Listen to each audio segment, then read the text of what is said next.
Okay, in this video, we're going to take the sweetheart movement, all right? We go sweetheart whip with an outside underarm spin. So again, this is going to be very similar to your walk, sweetheart walk with outside underarm spin, but this is going to be a little bit different. Gentlemen, this means you have to partake in this. You have to move yourself. I know that's asking a lot, but you can do it, all right? So again, this is a quick view, so we're going to go through it. It's up to you to go visit the private lesson style videos. All right, here we go. Basic first, and triple step, rock, step, triple step, walk, walk, triple step, rock, step. Very cool, I know, right? So, let's do it from this angle, and then we'll give you one more angle after this. Ready? And triple step, rock, step, triple step, walk, walk, triple step, rock, step. Cool? All right, here we go. This angle.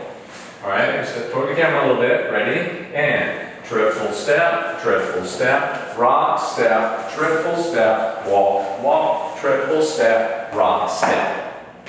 Cool? So you see how this works. So bring it right in to a nice sweetheart, but we over-rotate and we move around her, okay? So kind of watch this video over and over and over until you get a handle on it. Together, have fun, don't struggle too much, enjoy, okay? And come on back for the next pattern.